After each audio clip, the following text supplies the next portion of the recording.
Welcome to my channel. ఈ వీడియోలో ఉద్యోగులకు శుభవార్త. డీఏ పెంపు ఉత్తర్వులు 2 డీఏలకు మరో వారంలో సీఎం ఆమోదం. దీనికి సంబంధించిన పూర్తి వివరాలైతే వీడియోలో తెలుసుకుందాం. వీడియోని ఎక్కడే గానీ స్కిప్ చేయకుండా ఎండ్ వరకు చూసేయండి. అప్పుడే ఇన్ఫర్మేషన్ పూర్తిగా అర్థమవుతుంది. వీడియో చూస్తున్న ప్రతి ఒక్కరు వీడియోకి లైక్ చేయండి ఫ్రెండ్స్. ఈ వీడియోని తోటి ఉద్యోగ పెన్షన్ మిత్రులతో అయితే షేర్ చేయండి. కొత్తగా మన ఛానల్ చూస్తున్నారు సబ్స్క్రైబ్ చేసుకోకుంటే వెంటనే మన ఛానల్ని సబ్స్క్రైబ్ చేసుకోండి. దీని ద్వారా నేను చేసే లేటెస్ట్ వీడియోస్ అన్నీ మీ వరకు రీచ్ అవుతాయి. ఇక ఆలస్యం చేయకుండా వివరాల్లోకి అయితే వెళ్ళిపోదాము. ఫ్రెండ్స్, ఇక విషయానికి వచ్చినట్లయితే జనవరి 2025లో కేంద్ర ప్రభుత్వం తన ఉద్యోగులకు డిఎన్ఎస్ అలవెన్స్‌లో 2% పెంపును ప్రకటించింది. దీంతో ఇప్పటివరకు 53% ఉన్న డిఏను 55% పెంచినట్లుగా అధికారికంగా ప్రకటించారు. దీనివల్ల దేశవ్యాప్తంగా ఉన్న 48.66 లక్షల మంది కేంద్ర ప్రభుత్వ ఉద్యోగులు, 66.55 లక్షల మంది పెన్షనర్లకు నేరుగా అయితే ఈ లబ్ధి చేకూరనుంది. ప్రతి సంవత్సరం జనవరి మరియు జూలై నెలల్లో కేంద్ర ప్రభుత్వం 2 సార్లు డీఏలను ప్రకటిస్తుంది. అలాగే రాష్ట్ర ప్రభుత్వాలు ప్రకటిస్తూ ఉంటాయి. ఇదే ప్రక్రియలో జనవరి 2025కు సంబంధించి డీఏను ఇప్పుడు పెంచారు. ఈ పెంపుతో ఉద్యోగుల మాసిక వేతనాల్లో అంటే నెల వేతనాల్లో కొంత పెరుగుదల అయితే కనిపించనుంది 2%. ఇది పెన్షనర్లకు కూడా వర్తిస్తుంది. ఎందుకంటే పెన్షనర్లు కూడా డీఏ ఆధారంగా సవరించబడతాయి కాబట్టి.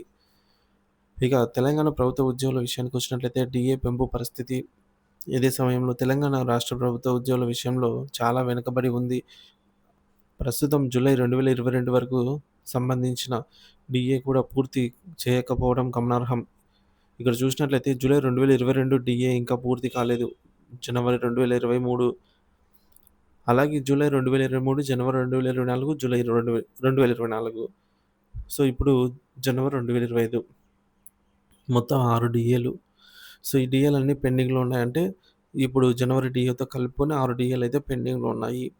ప్రస్తుతం తెలంగాణ ఉద్యోగులకు 33.67% డీఏ వర్తిస్తుంది. అంటే కేంద్రానికి సమానంగా రావాలంటే 41.86% వరకు రావాలి. అంటే కేంద్ర ఉద్యోగుల స్థాయికి చేరాలంటే కనీసం మరొక 8.19% డీఏ ఇవ్వాల్సి ఉంది.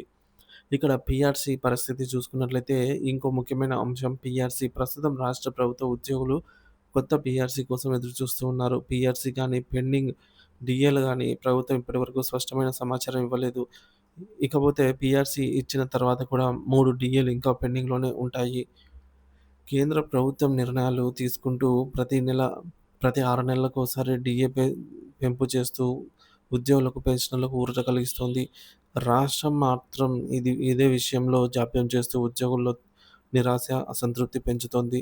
డీఏల విషయంలో సమకాలీన విధానం లేకుండా తెలంగాణ ఉద్యోగులు కేంద్ర ఉద్యోగులతో పోలిస్తే వెనుకబడే ప్రమాదం ఉంది.